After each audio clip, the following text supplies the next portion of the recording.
네, 여러분들 도윤수입니다. 오늘은 월세값이 지금 미쳐 돌아가고 있는 현실에 대해서 좀 풀어보려 하는데요. 자본주의 RPG 게임의 난이도가 점점 상극으로 올라가고 있는 것 같아요. 대한민국에서 살아간다면 누구나 내 집 마련의 꿈을 가지고 사는 사람들이 태반일 텐데 그 방법에는 잘 아시겠지만 크게 매매랑 임대 두 가지 버튼이 있잖아요. 매매는 말 그대로 자가로 사거나 매도를 때리는 거고 임대에는 전세나 월세가 있죠. 근데 이게 집값이 천정부지로 하늘 높은 줄 모르고 쳐날라가다 보니까 매매로 집 사기는 너무 버겁고 그래서 눈탱이 돌려보는 게 임대시장, 즉 전세나 월세로 살아가시는 분들이 많아지는 요즘인데 여러 부동산 정책으로 11호, 627 등등 해서 대출이 굉장히 타이트해지기도 하고 실거주 의무가 강화되다 보니 전세 매물들이 그만큼 줄어들 수밖에 없는 현실이더라고요. 서울 아파트 전세 매물이 지금 기준으로 약 2만 3천 건인데 역대 최저치로 내리받고 있는 수준입니다. 나는 전세로 내놓고 전세금 시드를 가져갔으면 좋겠는데 정부에서는 아니야 너 거기서 몇 년 더 묵어야 돼 하니까 전세로 나올 수 있는 매물들이 실거주로 묶여버리게 되고 그럼 남은 게 월세살이 뿐이잖아요. 전세를 끼워서 뭔가 매물을 만들 수 있는 갭 투자도 극히 제한되어 버리고 규제하고 지지고 때려버리니까 그러니까 카드가 없다는 거죠. 무주택자 입장에서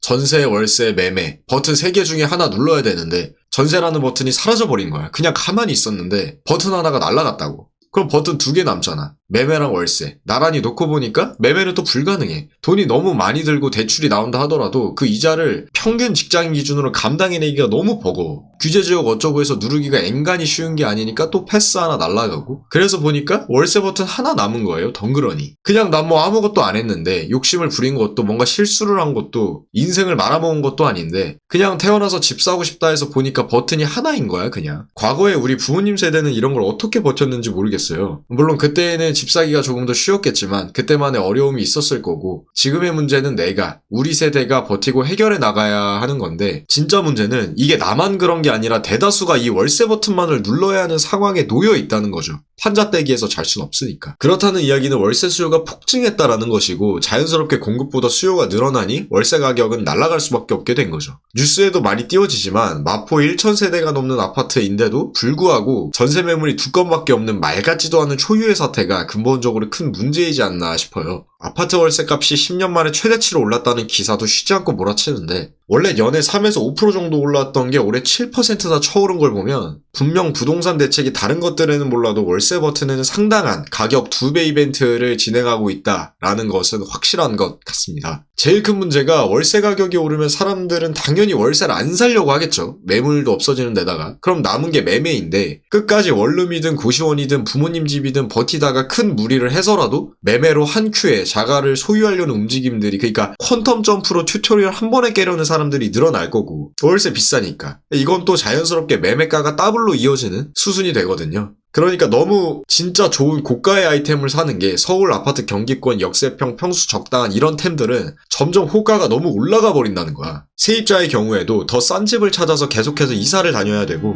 불안정한 주거에서 오는 심리적인 압박감들 때문에 학업이나 직장 유지가 조금씩 버거워지는 현상들도 나타날 수밖에 없겠죠. 또 집을 이미 가지고 있는 사람들의 경우에는 월세 상승으로 자산 소득이 늘어나게 되지만 집이 없는 사람들은 소득의 상대적 가치가 줄어들게 되어버리고 이 말은 즉슨 장기적으로 계층 이동의 난이도가 매우 하드해졌다라는 건데요. 이걸 해소하려면 부동산을 최대한 많이 공급을 때려서 수요보다 공급을 늘리는 방법 말고는 모르겠는데 예컨대 강원도나 다른 외곽 지역의 아파트를 뒤지게 많이 지었다가 공실이어서 값 떨어지는 뉴스 한두 번씩 보셨잖아요. 그런데 사람들은 다들 상급지나 서울, 경기 혹은 지방이라도 중심지에 모여 살으려는 경향들이 강하다 보니까 반면에 중심지 서울 같은 땅은 어느 정도 한정되어 있고 지을 수 있는 부지도 정해져 있다 보니 현실적으로 문제를 해결하는 것이 조금 어려운 부분이 있다라는 생각이 듭니다. 토지 거래 허가구역도 이번에 11호 대책으로 재조정이 되면서 서울 25개 자치구 전체와 경기 12개 지역이 추가로 지정되었죠. 토호제 구역 안에 들어가게 되면 실거주 의무라는 것이 생깁니다. 이 지역 안에서 아파트를 사고 팔면 뾰로롱 하면서 신기한 퀘스트를 하나 깨야 돼요. 너 여기서 2년간 무조건 박아야 돼. 이걸로 딴짓 할 생각 하지도 마. 이런 얘기인데 원래는 집이 있고 새로 집을 산 경우라면 집이 2개잖아요? 새로 산 집은 전세든 월세든 매매든 내주면서 계속해서 순환이 이루어질 수 있었지만 2년간 2년간 거주 퀘스트가 붙어버림으로써 그 매물은 2년간 그냥 묶여버리게 되는 개같은 상황이 발생한다는 거지. 전세를 없애면 된다는 생각이 월세 폭등의 직격탄으로 이어진 격인데 이제는 전세 매물뿐만 아니라 월세 매물도 사라져가는 추세잖아요. 그러면서 월세 수요는 강남 기준 3년 8개월 만에 가장 높은 수준으로 조사되고 있고 월세 매물 자체가 귀하다. 이 한마디로 월세 폭등을 설명할 수 있을 것 같습니다. 그걸 어떻게든 따라잡으려 비투하시는 분들 주변에 이제 흔하게 볼 수 있는데요. 무리한 레버리지는 절대 금물이고 그 리스크도 자기가 떠안아야 되겠지만 요즘 유튜버들 중에는 빚을 갚아나가는 걸 컨텐츠로 만드는 사람이 등장할 정도예요. 이렇듯 투자에 실패하게 되면 그 대가는 어마어마하죠. 자기가 욕심을 부리다 실패했던, 거래소가 망해서 돈이 없어지던, 보수적으로 했더라도 상장 폐지나 하락빔에 억울하게 잃었던 간에 감당해야 할 무게는 액수 그대로니까요. 어떤 이유이든 그게 가만히 되거나 누구도 이해해주지 않고 그냥 욕심 부리다가 망한 사람, 빚쟁이로 보는 시선은 너무나 아픈 현실로 돌아오기도 합니다. 단순히 성공해서 한 발자국 멀어지는 정도가 아니라 몇 배로 힘들어지고 더불어 대출의 이자까지 그냥 쇠사슬이 걸려버리게 되죠. 실제로 이런 상황에 놓여버리게 되면 실패했다는 생각에 본전 심리가 강하게 발동하게 되고 결국 더 큰 무리로 이어지다 아예 회생이 불가능할 정도에 이르게 되어버리니까요. 이 본전 심리를 이기는 건 인간의 영원한 숙제라고 생각합니다. 아무리 숙련된 사람도 순간적으로 손실을 확정지어버리는 그 순간에는 본전, 원래의 금액을 되찾아야겠다는 생각까지 지우기는 어려울 거라고 생각해요. 참 인간의 심리는 무섭기도 잔인하기도 하죠. 벌어보려 시작한 투자가 본능까지 지배해버리고 더 가면 돌이킬 수 없는 지옥으로 끌고 들어가 비참한 최후를 맞이하게 되는 사람들도 제법 흔해진 요즘이니까요. 조금 천천히 가더라도 느려 보여도 분산 투자, 분할 매수가 제일 빠르고 직관적인 지름길이라고 생각합니다. 근래 부동산이 돌아가는 상황을 보면 실상 집을 가지고 있었느냐 아니냐로 원래도 뚫고 가기 어려웠던 성벽을 더욱더 견고하게 다지는 것은 아닌가. 집이 있는 사람들은 이제 이걸로 더 높은 월세를 받을 수 있고 전세가도 상당 부분 올려치기로, 그러니까 자본주의에서 더 많은 기회들을 누릴 수 있는 반면 집이 없는 사람들은 높아진 월세를 감당하느라 버거울 테고 그러한 생활들이 반복되어 간다는 게 양극화가 끝을 달리는 게 아닌가라는 생각이 들더라고요. 물가 상승은 플러스에 자산 증축이 점점 어려워지고 힘겨워지는 시대가 되었고 연예인 누구는 엄청 비싼 집에 살면서 일을 쉬니까 뭐 거지가 될까 무섭다느니 뭐였죠? 50억짜리 집을 사고 일을 쉬어서 고급 거지가 되었다. 일반인은 50억은커녕 5억도 없어서 하루하루 허덕이는 사람들이 태반인데 고급 거지 같은 이런 개정신 나간 소리나 하고 앉아있으니 하루하루 사는 것도 힘든데 자꾸만 올라가는 집값이 더욱더 우리를 괴롭히게 되는 건 아닌가. 고급 거지라는 말들이 우리의 일상을 너무 허무하게 만들어버리는 것은 아닌가. 어렸을 땐 몰라도 이제는 남의 일이 아니다 보니까 등기를 때리기 위해 계산기를 조금씩 두들겨 보게 되고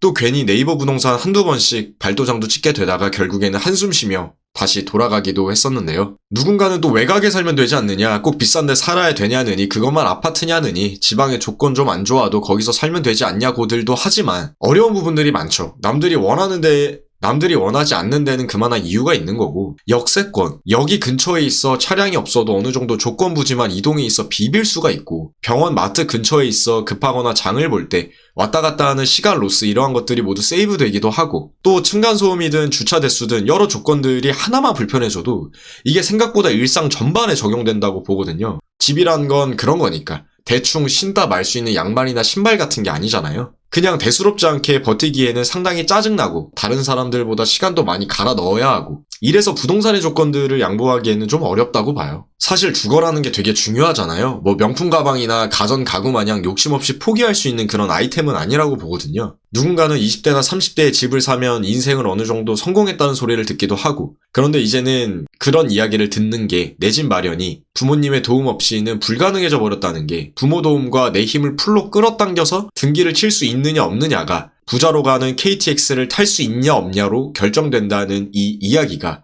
한없이 슬퍼지더라고요. 누군가와 결혼을 할 때에도 집이 있고 없고는 알게 모르게 상당히 큰 영향을 주기도 하고, 과거에도 그랬지만 요즘 같은 시대에는 더욱더 내가 얼마나 열심히 살았고 성실하고 이런 것도 물론 중요하지만 또 자가가 있냐, 혹은 월세이냐 전세이냐, 이런 이야기들도 장인 장모님들은 어느 정도 예민하게 볼 수밖에 없는 상황이 되어간다고 봅니다. 그 기차에 타 있는지 아닌지 애석하게도 구분지을 수밖에 없고, 그 티켓을 온전히 개인의 힘으로 끊어 타기엔 더 어려워지는 이야기가 되는 것 같아요. 21년에는 벼락거지라는 말을 들었고 25년 현재는 사다리를 끊어버렸다는 말이 실제 현실화 되어가고 있습니다. 누군가에게는 집을 마련한다는 것, 그 자체가 인생의 목표이자 꿈을 향해 달려가는 사람들이 정말 많잖아요. 그렇지만 집값이 너무 비싸기에 전세 낀 갭 투자로 일단 등기를 삼키고 그 다음에 천천히 테크를 올려서 정착해 나간 후에 진짜 나의 집으로 만드는 것이 일반적인 테크라고 보거든요. 그런데 이 과정을 원천적으로 아예 틀어막아 버렸다는 것이 너무 참담한 거죠. 뭐 그렇지만 다 포기할 수는 없겠죠. 어떻게든 주식이든 코인이든 적당한 레버리지와 투자처를 찾아서 그 자본주의 기차에 탈 수 있도록 전력을 다해 뛰는 게 또 그런 원동력으로 하루하루 살아내는 게 중요하다고 생각합니다. 그러기 위해선 꾸준한 직장 생활 혹은 수입들을 계속해서 만들어내야 하고 여러 가지를 배우고 또 성장하는 그런 일종의 자본주의 RPG 게임을 하는 것처럼요. 때로는 투자가 잘 되어서 시드 2배 이벤트를 경험하기도 하고 우여곡절 끝에 등기를 치고 인테리어가 된 새 집 소파에서 안락하게 TV를 볼 수 있는 그날을 꿈꾸며 오늘 영상 마치겠습니다.